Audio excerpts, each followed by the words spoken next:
বাইশে শ্রাবণ আজকে বুঝতেই পাচ্ছি, আপনারাও বুঝতে পাচ্ছেন যে সমস্ত ডিজিটাল প্ল্যাটফর্মে প্রায় সবাই আজকে অনুষ্ঠান করছেন, এবং সেই কারণেই আমার মনে হয় যে নেটের একটা সমস্যা হয়তো বা হবে বা হতে পারে, আরো এরকম জানি না কতক্ষণ ঠিকঠাক থাকবে। তবে সবাইকে আমার আন্তরিক কৃতজ্ঞতা, শুভেচ্ছা।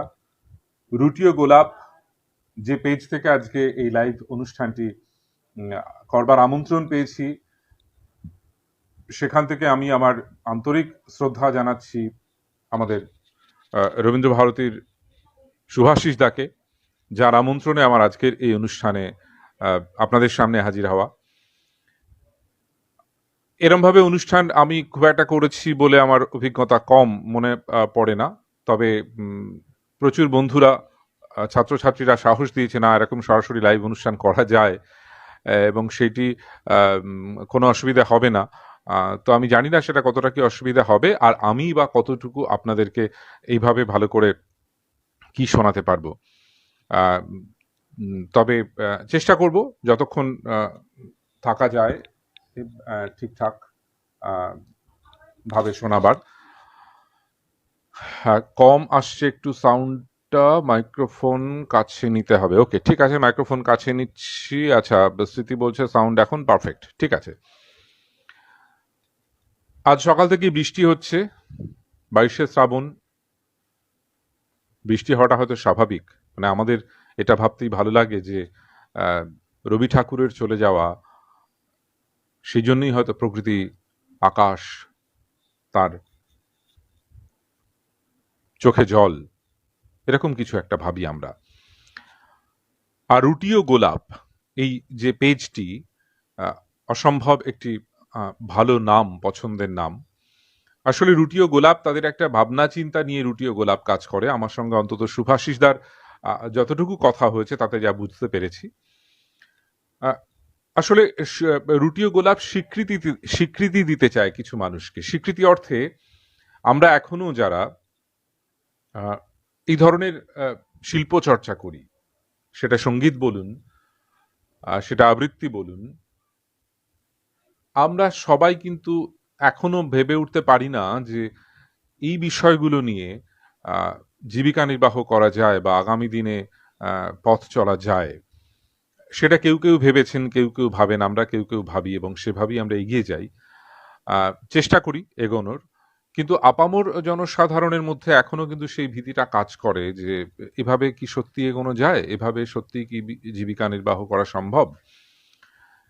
এটা হয়তো সম্ভব, তার জন্য হয়তো প্রশাসন বা সরকারি স্তর থেকে কিছু সাহায্যের প্রয়োজন। মানে আমার যেটা মনে হয়, অন্তত ব্যক্তিগতভাবে, বিভিন্ন স্কুল কলেজে যদি এই সাবজেক্টগুলো নিয়ে পড়ানো হয়, তাহলে কিন্তু অনেক ছেলে মেয়ে তাদের যেমন শিখতে পারে তেমন কর্মসংস্থানেরও একটা দিক কিন্তু খুলে যায়। আমরা যারা এটা চর্চা করি, আমরা যারা বিভিন্ন জায়গায় প্রশিক্ষণ দিয়ে থাকি, এখনো যারা এই চেষ্টাটা দিয়ে চলেছি, এবং অনেক ছেলে মেয়ে এই প্রফেশনে আসতে চায়, এবং তারা হয়তো খুব সাহস ভরে একটা সময়ের পরে ছেড়ে চলে যায়, তাদেরকে অন্য কিছু ভাবতে হয় জীবিকা নির্বাহ করার জন্যে। কিন্তু আমাদেরও প্রশ্ন যে এটা দিয়েই বা কেন হবে না। এটা দিয়ে যদি হয় তাহলে নিশ্চয়ই এটা দিয়ে হতে পারে। তার জন্য সাধারণ মানুষ, আপনাদের যেমন সহযোগিতা দরকার, তেমনি প্রশাসনিক স্তরের থেকেও যদি এই বিষয়টা নিয়ে ভাবনা চিন্তা করা হয়, তাহলে মনে হয় আমার আরো ভালো হবে। যাই হোক, আজকে এবার আসি রবি ঠাকুরের কথায়। আজকে ৮০তম প্রয়াণ দিবস কবিগুরুর। সাড়ম্বরে পালিত হচ্ছে সারা কলকাতা, পশ্চিমবঙ্গ তথা দেশ জুড়ে রবি ঠাকুরের মৃত্যু দিন আজকে, সেই দিনটাকে স্মরণ করবার জন্যে। আজকে আমি একটু অন্যভাবে ভেবেছি, কি কবিতা কতটুকু শোনাতে পারবো জানি না, তবে আমার মনে হয় যে ছোটদের নিয়ে রবীন্দ্রনাথ ঠাকুরের প্রচুর লেখা আছে। বড়দের নিয়ে যেমন লেখা, তেমনি ছোটদের নিয়ে তো লেখা আছেই, এবং সেই সব লেখাগুলো ভীষণভাবে মন ছুঁয়ে যায়। এবং ছোটবেলায় আমরা যারা ছোটবেলা থেকে চর্চা করি বা যে সমস্ত ছেলেমেয়েরা শিখতে আসে তাদেরকেও রবীন্দ্রনাথ ঠাকুরের কবিতা না করালে কিন্তু আহ, পরিপূর্ণ হয় না। বিশেষ করে কতগুলো কবিতা আছে, সেই কবিতাগুলো তো করাতেই হয় প্রায় বলা যায়। সেই জায়গা থেকে দাঁড়িয়ে আমি আজকে ছোটদের জন্য একটু কবিতা বলবো আপনাদের, তারপরে বড়দেরটা আসবো নিশ্চয়ই। ছোটদের জন্য কবিতা বলতে গেলে প্রথমেই যেটা আমার মনে হয় সেটা হচ্ছে যে আহ, সহজ পাঠ। আমরা যারা বেঙ্গলি মিডিয়ামে পড়াশোনা করেছি তাদের কাছে সহজ পাঠ একটা অত্যন্ত আহ, পছন্দের বই। এবং আমরা বিশেষ করে যারা বাচিক আহ, আহ, শিল্প চর্চা করি এবং এটা নিয়ে ভাবনা চিন্তা করি, তাদের কাছে তো বটেই। ছোটবেলায় যখন পড়তাম তখন একটা রকম তার ভাব ছিল, বড় হয়েছি যখন তখন তার একটা রকম ভাব।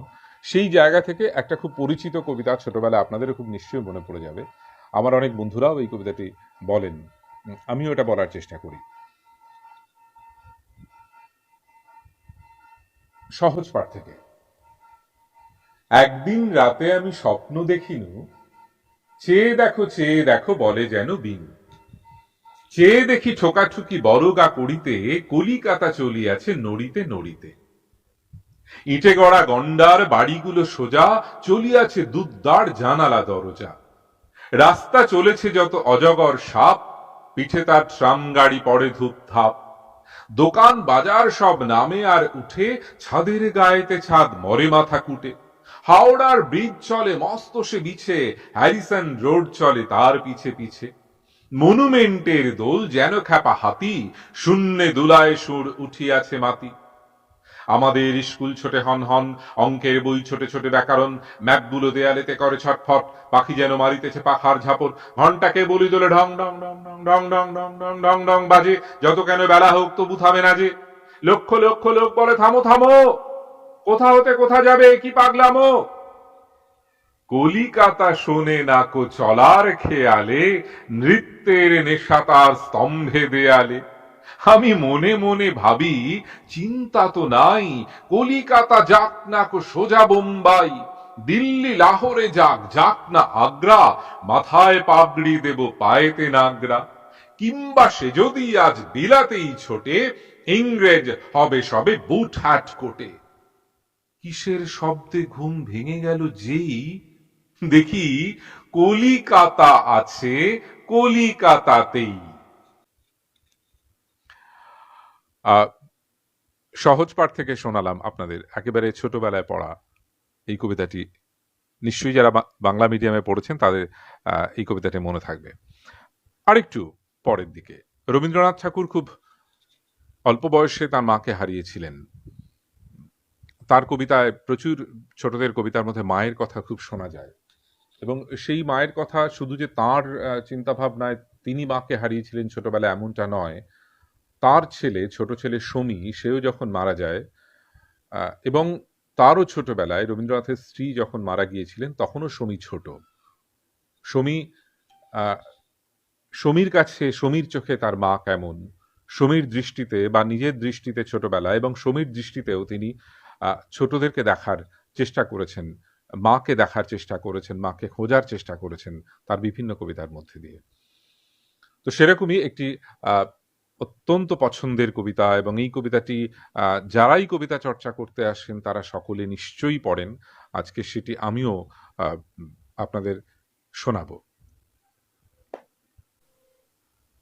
আমি যদি দুষ্টুমি করে চাঁপার কাছে চাঁপা হয়ে ফুটি, ভোরের বেলা মাগো ডালের পরে কচি পাতায় করি লুটোপুটি, তবে তুমি আমার কাছে হারো, তখন কি মা চিনতে আমায় পারো?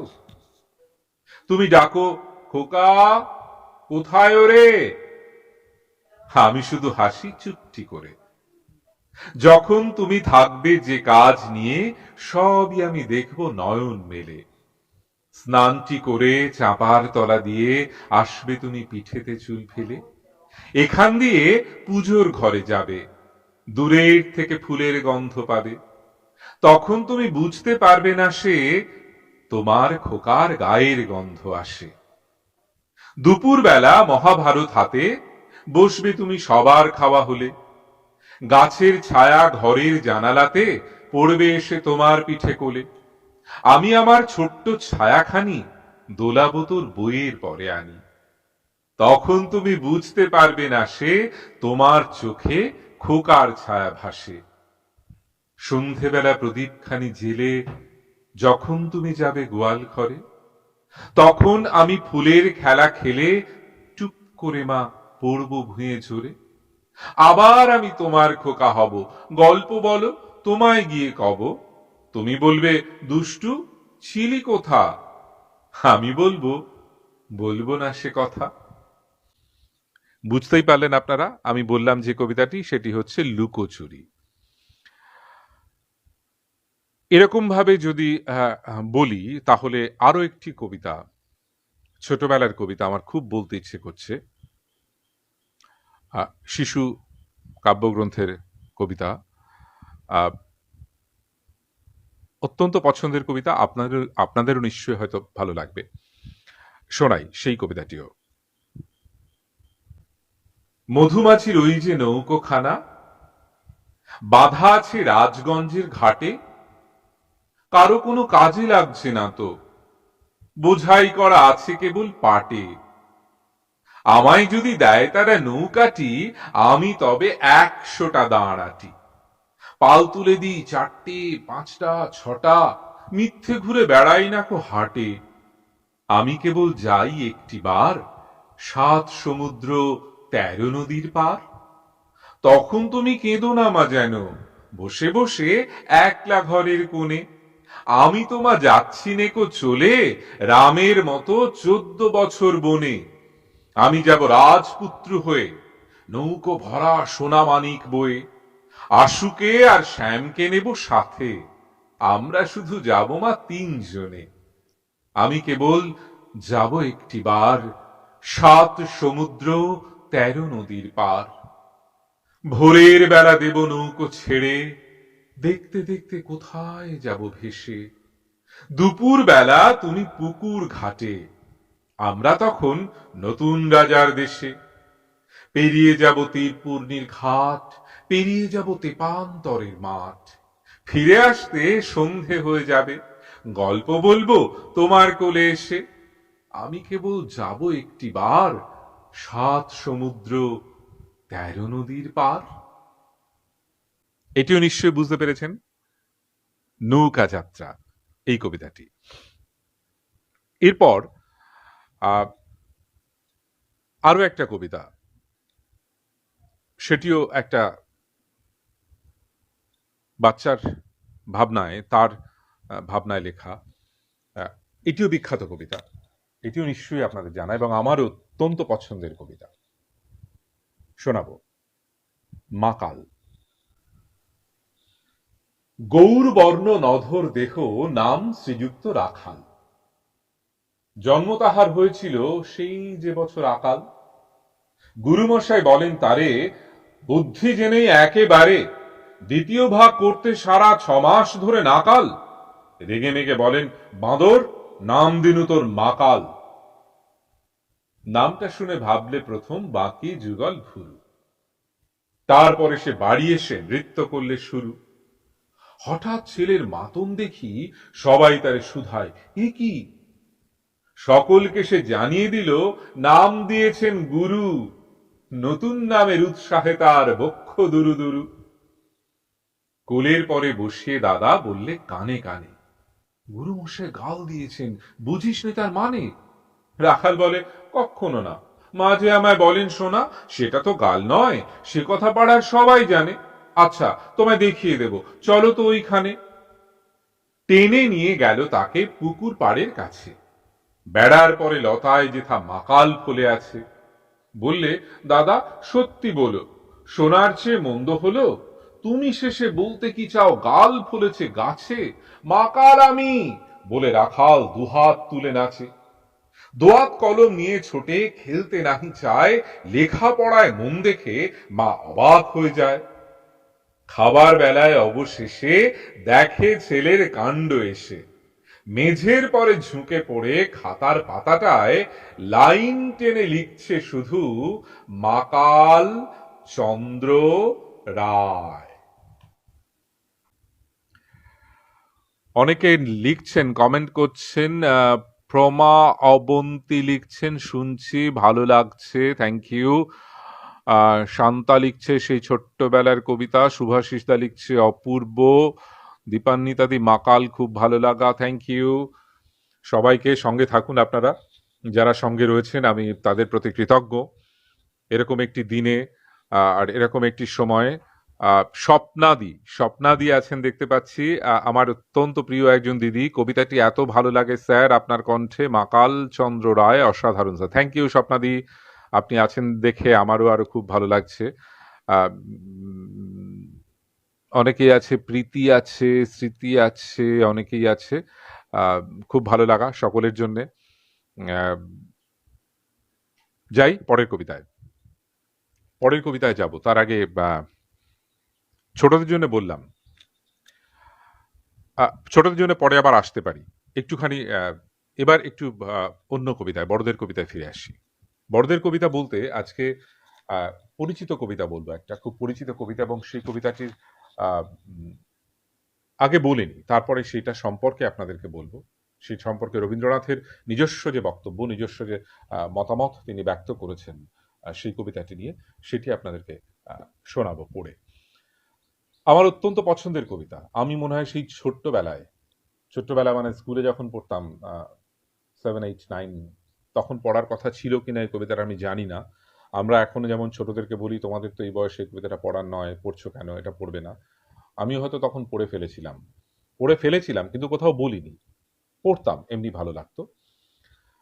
তারপরে পরে বড় হয়ে অনেকবার বলেছি অনেক জায়গায়, তারপরে অনেক ছাত্রছাত্রীদেরকে সেই কবিতা পড়াই তাদেরকে।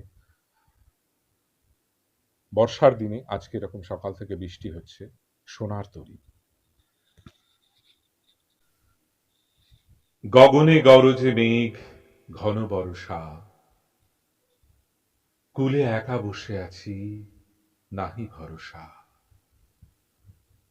রাশি রাশি ভাড়া ভাড়া, ধান কাটা হলো সারা, ভরা নদী ক্ষুরো ধারা, খর পরশা, কাটিতে কাটিতে ধান এলো বরষা। একখানি ছোট ক্ষেত, আমি একেলা, চারিদিকে বাঁকা জল করিছে খেলা। পরপারে দেখি আঁকা, তরু ছায়া মুষি মাখা, গ্রামখানি মেঘে ঢাকা, প্রভাত বেলা।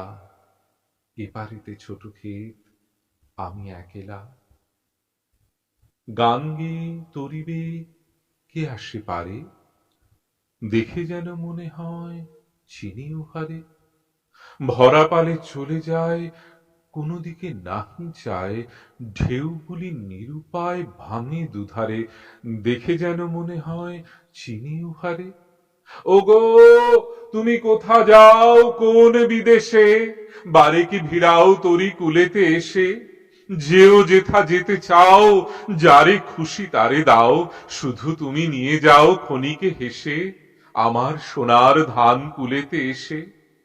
যত চাও তত লও তরণী পরে, আর আছে আর নাই, দিয়েছি ভরে। এতকাল নদী কূলে যাহা লয়েছিনু ভুলে, সকলি দিলাম তুলে থরে বিথরে।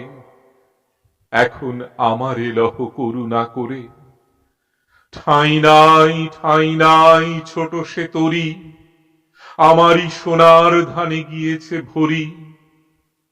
শ্রাবণ গগন ঘিরে, ঘন মেঘ ঘুরে ফিরে,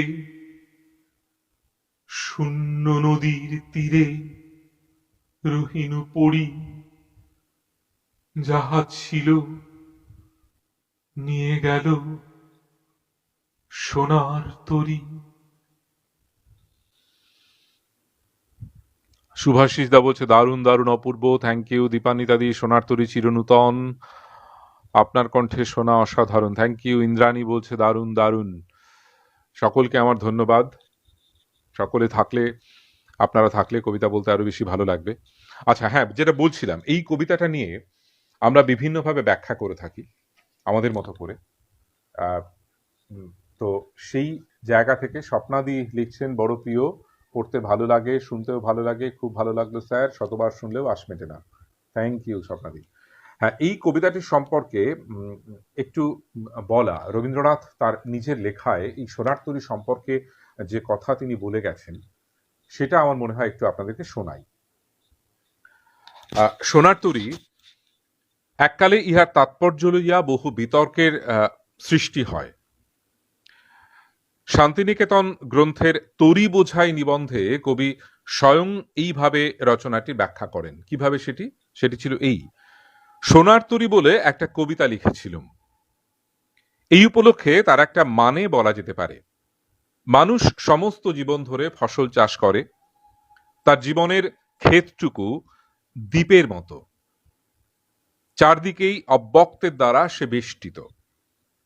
ওই একটুখানি তার কাছে ব্যক্ত হয়ে আছে, আর সেই জন্যে গীতা বলেছেন, অব্যক্তাদীনি ভূতানি ব্যক্তমধ্যান্নি ভারত অব্যক্ত নিধনান্নেব তত্র কা পুরী দেব না। আমি সংস্কৃতটা খুব একটা ভালো করে বলতে পারলাম না, হয়তোবা আপনারা যারা পড়বেন একটু দেখে নেবেন। অর্থাৎ তিনি বলতে চাইছেন যে যখন কাল ঘনিয়ে আসছে, যখন চারিদিকে জল বেড়ে উঠছে, যখন আবার অব্যক্তের মধ্যে তার ওই চরটুকু তলিয়ে যাবার সময় হলো, তখন তার সমস্ত জীবনের কর্মের যা কিছু নিত্য ফল তা সে ওই সংসারের তরণীতে বোঝাই করে দিতে পারে। সংসার সমস্তই নেবে, তাই নেয়, একটি কণাও ফেলে দেবে না। কিন্তু সংসার বলে, কিন্তু মানুষ যখন বলে ওই সঙ্গে আমাকেও নাও, তখন সংসার বলে তোমার জন্য জায়গা কোথায়, তোমাকে নিয়ে আমার হবে কি, তোমার জীবনের ফসল যা কিছু রাখবার তার সমস্তই রাখবো, কিন্তু তুমি তো থাকবার যোগ্য নও। প্রত্যেক মানুষ জীবনের কর্মের দ্বারা সংসারকে কিছু না কিছু দান করে, দান করছে। সংসার তার সমস্তই গ্রহণ করছে, রক্ষা করছে, কিছুই বিনষ্ট হতে দিচ্ছে, নষ্ট হতে দিচ্ছে না। কিন্তু মানুষ যখন সেই সঙ্গে অহংকেই চিরন্তন করে রাখতে চাচ্ছে, তখন তার চেষ্টা কিন্তু বৃথা হয়ে যাচ্ছে। এবং এই যে জীবনটি ভোগ করা গেল, অহংটিকেই তার খাজনা স্বরূপ মৃত্যুর হাতে দিয়ে হিসেব চুকিয়ে দিতে হবে। ওটি কোনো মতেই জমাবার জিনিস নয়। এটি উনি 1315 চৌঠা চৈত্র এটি লিখেছিলেন, বলে গিয়েছেন। তারপরেও বলছেন, এই কবিতা সম্পর্কে আরো যার কাছে চারুচন্দ্র বন্দ্যোপাধ্যায়কে লিখিত একটি চিঠিতে সোনার তরী সম্পর্কে তিনি যেটা বলেছেন সেটি হলো এইরকম যে, ছিলাম তখন পদ্মার বোটে, জলভার নত কালো মেঘ আকাশে, ওপারে ছায়া ঘন তরু শ্রেণীর মধ্যে গ্রামগুলি, বর্ষার পরিপূর্ণ পদ্মা খর বেগে বয়ে চলেছে, মাঝে মাঝে পাক খেয়ে ছুটেছে ফেনা, নদী অকালে কুল ছাপিয়ে চরের ধান দিনে দিনে ডুবিয়ে দিচ্ছে, কাঁচা ধানে বোঝায় চাষিদের ডিঙি নৌকা হুহু করে স্রোতের উপর দিয়ে ভেসে চলেছে। ওই অঞ্চলে এই চরের ধানকে বলে জলি ধান। ভরা পদ্মার উপরকার ওই বাদল দিনের ছবি সোনার তরী কবিতার অন্তরে প্রচ্ছন্ন এবং তার ছন্দে প্রকাশিত। এই হলো মোটামুটি সোনার তরী কবিতার ব্যাখ্যা। রবীন্দ্রনাথ স্বয়ং নিজেই করে গিয়েছেন এই কবিতাটির সম্পর্কে।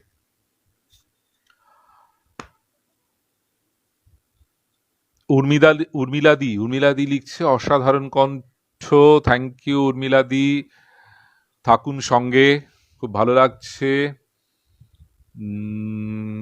আর কে? স্বপ্নাদি, হ্যাঁ, আজই ব্যাখ্যা কত প্রাসঙ্গিক, কত আধুনিক কবি, থ্যাংক ইউ। রবীন্দ্রনাথের থেকে সত্যি আধুনিক কবি হয়তো এখনো আমরা কাউকে পাইনি। তার অসাধারণ ভাবনা, অসাধারণ কত বছর আগে লিখে যাওয়া যে সমস্ত ঘটনা, সেগুলো আজকেও কত ভীষণভাবে যে প্রাসঙ্গিক, আমাদের জীবনের সঙ্গে ওতপ্রোতভাবে মিলে যায়, সেগুলো তো বলবার অপেক্ষা রাখে না। সুতরাং রবীন্দ্রনাথ বছরে দুদিনের জন্য নয়, শুধুই 25শে বৈশাখ আর 22শে শ্রাবণ রবীন্দ্রনাথ নয়। রবীন্দ্রনাথ আমাদের হৃদয়ে সারা বছরের, সারা জীবনের যতদিন বেঁচে থাকবো রবীন্দ্রনাথকে ছেড়ে থাকা বোধহয় আপামর বাঙালির পক্ষে কিছুতেই সম্ভব নয়। এরপরে কোন কবিতায় যাই? এরপরে যে কবিতাটি শোনাবো আপনাদের আমার একটি পছন্দের কবিতা। আজকে একটু কমন কবিতা, মানে পরিচিত কবিতা বলতে খুব ইচ্ছে করছে। সেরকমই একটি পছন্দের কবিতা। একেবারে কোথায় যেন এই কবিতাটির সঙ্গে আমার নিজেরও ভাবনা চিন্তা কোথায় একটা মিলে যায়। আমি ছেড়েই দিতে রাজি আছি সুসভ্যতার আলোক, আমি চাই না হতে নববঙ্গে নবযুগের চালক। আমি নাইবা গেলাম বিলাত, নাইবা পেলাম রাজার খিলাত, যদি পরজন্মে পাইরে হতে ব্রজের রাখাল বালক, তবে নিভিয়ে দেব নিজের ঘরে সুসভ্যতার আলোক। যারা নিত্য কেবল ধেনু চড়ায় বংশী বটের তলে, যারা গুঞ্জা ফুলের মালা গেঁথে পরে পরায় গলে, যারা বৃন্দাবনের বনে সদাই শ্যামের বাঁশি শোনে, যারা যমুনাতে ঝাঁপিয়ে পড়ে শীতল কালো জলে, যারা নিত্য কেবল ধেনু চড়ায় বংশী বটের তলে। ওরে বিহান হলো জাগরে ভাই, ডাকে পরস্পরে, ওরে ওই যে দধি মন্থধ্বনি উঠল ঘরে ঘরে। হ্যারো মাঠের পথে ধেনু চলে উড়িয়ে গোখুর রেণু, হ্যারো আঙিনাতে ব্রজের বধূ দুগ্ধ দহন করে। ওরে বিহান হলো জাগরে ভাই, ডাকে পরস্পরে, ওরে শাওন মেঘের ছায়া পড়ে কালো তমাল মূলে, ওরে এপার ওপার আঁধার হলো কালিন্দিরি কুলে। ঘাটে গোপাঙ্গনা ডরে কাঁপে খেয়া তরির পরে, হ্যারো কুঞ্জ বনে নাচে ময়ূর কলাপখানি তুলে। ওরে শাওন মেঘের ছায়া পড়ে কালো তমাল মূলে। মোরা নবনবীন ফাগুন রাতে নীল নদীর তীরে, কোথা যাব চলি অশোক বনে শিখি পুচ্ছ শিরে। যবে দোলার ফুল রশি দিবে নিপ শাখায় কষি, যবে দক্ষিণ বায় বাঁশির ধ্বনি উঠবে আকাশ ঘিরে, মোরা রাখাল মিলে করব মেলা নীল নদীর তীরে। আমি হব না ভাই নববঙ্গে নবযুগের চালক, আমি জ্বালাবো না আধার দেশে সুসভ্যতার আলোক। যদি ননি ছাড়ার গায়ে কোথাও অশোক নিপের ছায়ে আমি কোন জন্মে পারি হতে ব্রজের গোপ বালক, তবে চাই না হতে নববঙ্গে নবযুগের চালক। আমি ছেড়েই দিতে রাজি আছি সুসভ্যতার আলোক, আমি চাই না হতে নববঙ্গে নবযুগের চালক। আমি চাই না হতে নববঙ্গে নবযুগের চালক। জন্মান্তর।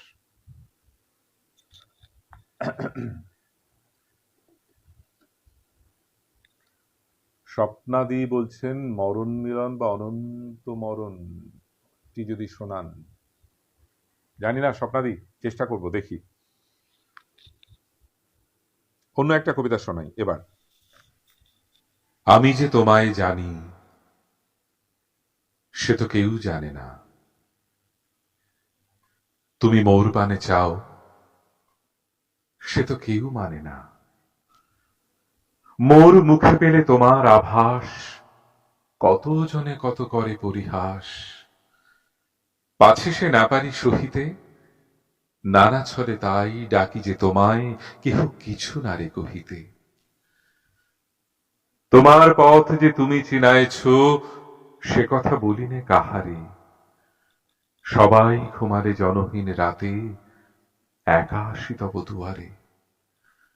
স্তব্ধ তোমার উদার আলয়, বীণাটি বাজাতে মনে করি ভয়, চেয়ে থাকি শুধু নীরবে, চকিতে তোমার ছায়া দেখি যদি ফিরে আসি তবে গরবে। প্রভাত না হতে কখন আবার গৃহকোণ মাঝে আসিয়া, বাতায়নে বসি বিউফল বিনা বিজনে বাজাই হাসিয়া।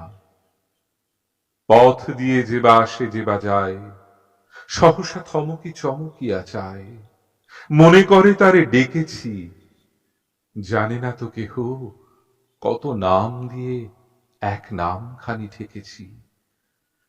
ভোরের গোলাপ সে গানে সহসা সাড়া দেয় ফুল কাননে, ভোরের তারাটি সে গানে জাগিয়া চেয়ে দেখে মোর আননে।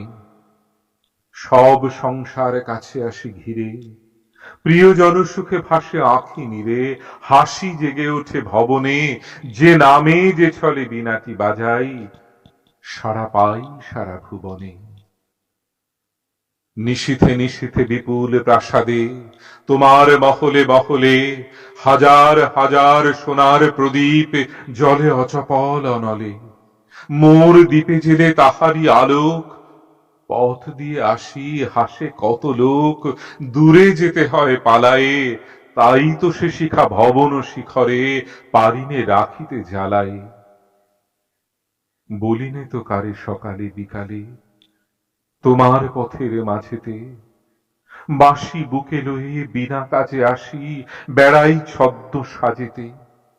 যাহা মুখে আসে গাই সেই গান, নানা রাগিনীতে দিয়ে নানা তান। এক গান রাখি গোপনে, নানা মুখ পানে আঁখি মেলি চাই, তোমা পানে চাই স্বপনে। আমি যে তোমায় জানি সে তো কেউ জানে না, তুমি মোর পানে চাও সে তো কেউ মানে না। আমি যে তোমায় জানি সে তো কেউ জানে না। এই কবিতাটি ছিল অন্তরতম, আমার অত্যন্ত প্রিয় কবিতা, অত্যন্ত ভালো লাগার কবিতা। এরপর উর্মিলাদি বলছেন, আহা মনটা ভরে গেল, ইন্দ্রাণী আহা ভারী ভালো লাগার কবিতা, আজকে সুন্দর নির্বাচন, স্বপ্নাদি, ভারাক্রান্ত মন শান্তি পায়, অপূর্ব স্যার, শান্তার কথা। ওকে, থ্যাংক ইউ। এরপর কোন কবিতায় যাব? আসলে রবীন্দ্রনাথ ঠাকুরের সম্ভার এত, তার বৈচিত্র্যপূর্ণ লেখার এত এত লেখা, নির্বাচন করে ওঠা খুব মুশকিল যে কোন কবিতাটি শোনাবো আর কোনটি শোনাবো না। আবারও একটি পরিচিত কবিতায় আসি। এটি অত্যন্ত ভালো কবিতা,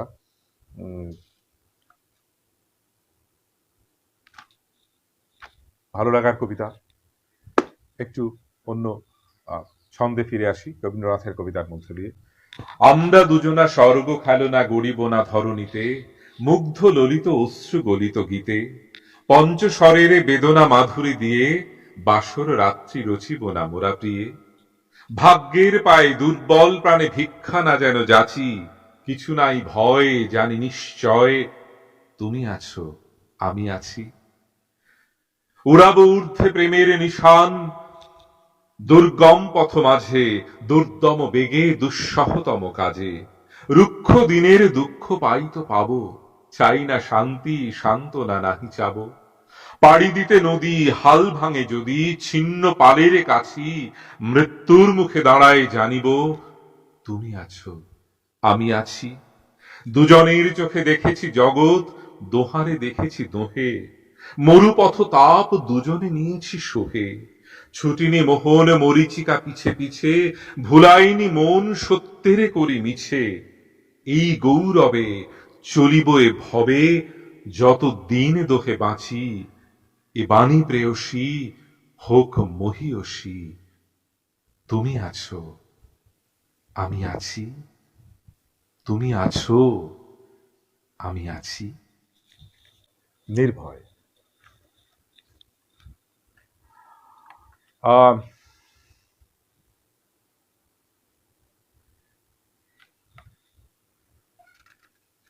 আর একটা কবিতা ছোটবেলায় খুব পড়তাম, খুব করতাম, প্রচুর কম্পিটিশনে এই কবিতাটা বলেছি। তখন কবিতা নির্দিষ্ট করে দেওয়া হতো আমাদের ছোটবেলায়, আবৃত্তির প্রতিযোগিতা যেগুলো হতো সেই সময় প্রচুর কম্পিটিশনে এই কবিতাটা কিন্তু প্রায় সকলেই নির্বাচন করতেন সব জায়গায়।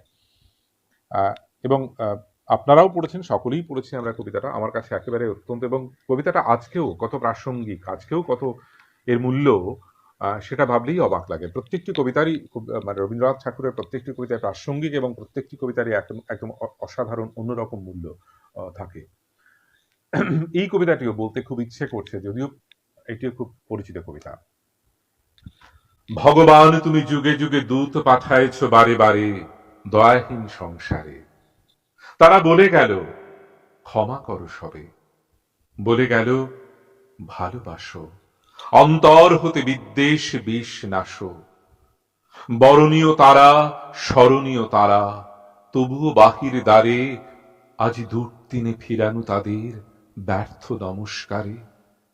আমি যে দেখেছি গোপন হিংসা কপট রাত্রি ছায়ে হেনেছে নিঃসহায়ে, আমি যে দেখেছি প্রতিকারহীন শক্তের অপরাধে বিচারের বাণী নীরবে নিভৃতে কাঁদে।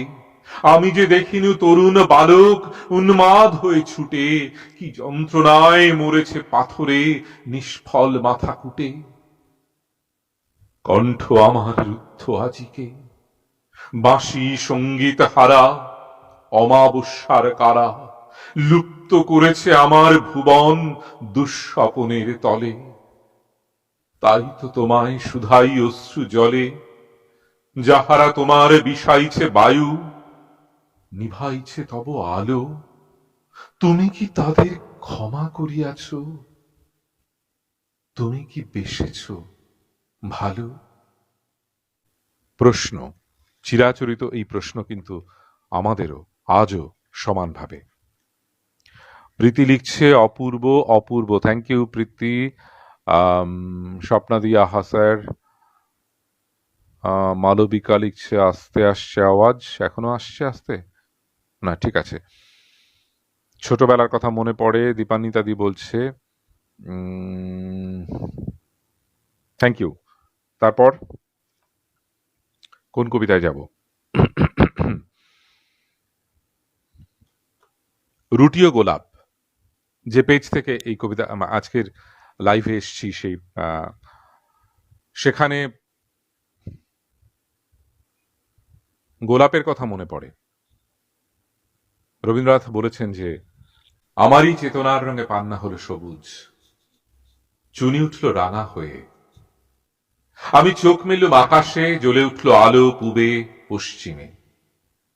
গোলাপের দিকে চেয়ে বললুম সুন্দর সুন্দর হলো সে। তুমি বলবে এই যে তত্ত্ব কথা, এ কবির বাণী নয়। আমি বলবো এ সত্য, তাই কাব্য। এ আমার অহংকার, অহংকার সমস্ত মানুষের হয়ে। মানুষের অহংকার পটেই বিশ্বকর্মার বিশ্বশিল্প।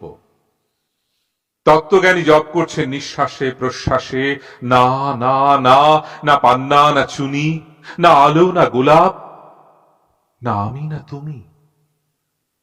ওদিকে অসীম যিনি, তিনি স্বয়ং করেছেন সাধনা মানুষের সীমানায়, তাকেই বলে আমি। সেই আমির গহনে আলো আধারের ঘটল সঙ্গম, দেখা দিল রূপ, জেগে উঠল রস, না কখন ফুটে উঠে হলো হাঁ, মায়ার মন্ত্রে রেখায় রঙে সুখে দুঃখে। একে বলো না তত্ত্ব, আমার মন হয়েছে পুলকিত। বিশ্ব আমির রচনার আসরে হাতে নিয়ে তুলি পাত্রে নিয়ে রং। পণ্ডিত বলছেন বুড়ো চন্দ্রটা নিষ্ঠুর, চতুর হাসি তার, মৃত্যু দূতের মতো গুণি মেরে আসছে সে পৃথিবীর পাঁজরের কাছে। একদিন দেবে চরম টান তার সাগরে পর্বতে মর্তলোকে, মহাকালের নূতন খাতায় পাতা জুড়ে নামবে একটা শূন্য, গিলে ফেলবে দিন রাতের জমা খরচ। মানুষের কীর্তি হারাবে অমরতার ভান, তার ইতিহাসে লেপে দেবে অনন্ত রাত্রির কালি। মানুষের যাবার দিনের চোখ বিশ্ব থেকে নিকিয়ে নেবে রং, মানুষের যাবার দিনের মন ছানিয়ে নেবে রস। শক্তির কম্পন চলবে আকাশে আকাশে, জ্বলবে না কোথাও আলো। বিনাহীন সভায় যন্ত্রীর আঙুল নাচবে, বাজবে না সুর। সেদিন কবিত্বহীন বিধাতা একা রবেন বসে, নীলিমাহীন আকাশে ব্যক্তিত্ব হারা অস্তিত্বের গণিত তত্ত্ব নিয়ে। তখন বিরাট বিশ্বভুবনে দূরে দূরান্তে অনন্ত অসংখ্য লোকে লোকান্তরে এ বাণী ধ্বনিত হবে না কোনোখানি, তুমি সুন্দর, আমি ভালোবাসি। বিধাতা কি আবার বসবেন সাধনা করতে? যুগ যুগান্তর ধরে প্রলয় সন্ধ্যায় জপ করবেন?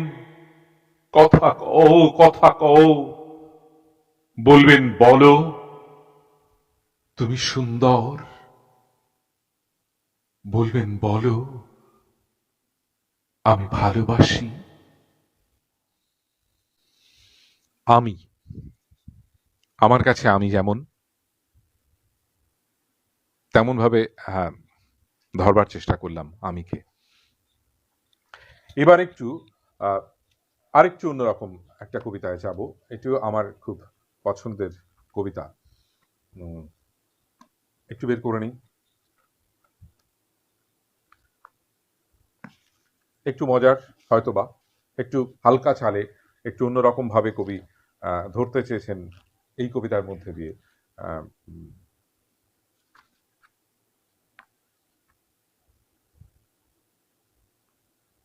হ্যাঁ, নিশ্চয়ই এটিও ভালো লাগবে আপনাদের। এত বড় রঙ্গ জাদু, এত বড় রঙ্গ, চার মিঠে দেখাতে পারো, যাব তোমার সঙ্গ। বরফি মিঠে, জিলাবি মিঠে, মিঠে শোন পাপড়ি, তাহার অধিক মিঠে তোমার কোমল হাতের চাপড়ি। এত বড় রঙ্গ জাদু, এত বড় রঙ্গ, চার সাদা দেখাতে পারো, যাব তোমার সঙ্গ। ক্ষীর সাদা, নবনী সাদা, সাদা মালাই রাবড়ি, তাহার অধিক সাদা তোমার স্পষ্ট ভাষার দাবড়ি। এত বড় রঙ্গ জাদু, এত বড় রঙ্গ, চার তিতো দেখাতে পারো, যাব তোমার সঙ্গ। উচ্ছে তিতো, পলতা তিতো, তিতো নিমের সুক্ত, তাহার অধিক তিতো যাহা বিনি ভাষায় উক্ত। এত বড় রঙ্গ জাদু, এত বড় রঙ্গ, চার কঠিন দেখাতে পারো, যাব তোমার সঙ্গ। লোহা কঠিন, বজ্র কঠিন, নাগরা জুতোর তলা, তাহার অধিক কঠিন তোমার বাপের বাড়ি চলা। এত বড় রঙ্গ জাদু, এত বড় রঙ্গ, চার চার চার কি বলবো, চার মিথ্যে দেখাতে পারো, যাব তোমার সঙ্গ। কি মিথ্যে? মিথ্যে ভেলকি, ভূতের হাঁচি, মিথ্যে কাছের পান্না, তাহার অধিক মিথ্যে তোমার নাকি সুরের কান্না। এত বড় রঙ্গ জাদু, এত বড় রঙ্গ, এত বড় রঙ্গ জাদু, এত বড় রঙ্গ। কৃষ্ণা লিখছে আবার মুগ্ধ হলাম। Thank you Krishna, Krishna Sen. Okay. শর্মিষ্ঠাদি লিখছে শুধুই মুগ্ধতা। সত্যি তাই? আমি মুগ্ধ করতে পারছি কিনা আজকে জানি না। এভাবে কবিতা কখনো বলিনি। এভাবে শুধু ক্যামেরার দিকে তাকিয়ে তাকিয়ে নিজে কবিতা বলা কিরকম একটা অস্বস্তি মনে হচ্ছে, বুঝতে পারছি না। তবু আপনাদের কমেন্টগুলো পড়ছি বলে মনে হচ্ছে সবাই সঙ্গে আছে। ঠিক আছে। মঞ্চ হলে বুঝতে পারি, মঞ্চের ওপারে যারা রয়েছেন অডিয়েন্সে তাদের মৃদুমন্দ আওয়াজ কিংবা করতালি, বাট এখানে কোনোটাই নেই। সুতরাং সেভাবেই বলতে হচ্ছে। আর বেশিক্ষণ সময় নেব না। আমার মনে হয় শুভাশিস দা কোথায় আছে? আছে নিশ্চয়ই। শেষ করে দিই, আজকের অনুষ্ঠান শেষের পথে যাই। শেষ কবিতা বলবো। এই কবিতাটিও আমার অত্যন্ত, আরো অনেক কবিতায় বলার ইচ্ছে ছিল, আজকে হয়তো বলা গেল না, বলতে পারলাম না এই পরিসরে। অন্য কোনো দিন নিশ্চয়ই অন্য কোনো সময় আপনাদের শোনাবো। আর আপনাদের মতো আমার প্রিয় মানুষরা যদি সঙ্গে থাকেন তাহলে তো কবিতা বলার মজাটাই আলাদা।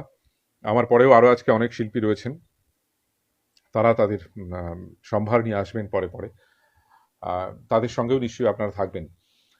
যে কবিতাটি দিয়ে শেষ করব, এটি আমার পছন্দের কবিতা, অত্যন্ত পছন্দের কবিতা, এবং অনেকে আমাকে অনুরোধ করেছেন আজকে যেন এই কবিতাটা আমি বলি। চেষ্টা করি সেই কবিতাটি বলবার। এই কবিতাটি প্রসঙ্গে অনেকবার বলেছি আপনাদেরকে, অনেক অনুষ্ঠানে বলেছি, আবারও বলিনি একটু, যে এই কবিতাটি রবীন্দ্রনাথ ঠাকুর নাসিকে তখন ছিলেন। তার ভাইপো সুরেন্দ্রনাথ তার সঙ্গে নাসিকে ছিলেন। দীর্ঘদিন তারা একসঙ্গে সেখানে কাজ করছিলেন, মানে ছিলেন একসঙ্গে, কাকা আর ভাইপো। তারপর নাসিক থেকে সুরেন্দ্রনাথ কলকাতার বাড়িতে ফিরে আসে, এবং কলকাতার বাড়িতে ফিরে আসার পরেও তার সঙ্গে কবির কিন্তু দীর্ঘদিনের একটা যোগাযোগ বিচ্ছিন্ন হয়ে যায়। মানে তখনকার দিনে সেই চিঠি ছাড়া তো কোনো যোগাযোগের মাধ্যম ছিল না। তখন কবির সঙ্গে তার দীর্ঘদিন যোগাযোগ নেই, তখন রবীন্দ্রনাথ ঠাকুর নাসিক থেকে আধা হিন্দি আর বাংলা মিশিয়ে একটা চিঠি লিখেছিলেন সুরেন্দ্রনাথকে কলকাতার বাড়ির ঠিকানায়। সেটি আমার আজকের শেষ নিবেদনে রাখছি, যেটি হচ্ছে नासिक होते खुड़ार पत्र। कलकत्ता में चला गयो रे शूरेन बाबू मेरा, शूरेन बाबू आशुल बाबू शकल बाबू को शेरा, कूड़ा सबको कैको नहीं पतिया भेजो बच्चा, महीना भर कुछ खबर मिले ना ये तो नहीं अच्छा। टापल टापल कहाँ टापल रे कपाल हमारा मुंदो, सकाल बेलाते ना ही मिलता टापल को नाम गंध, घर को जाके कहको बाबा तुमसे हमसे फरकत, 2-4 कलम लिख देंगे इसमें क्या है हरकत।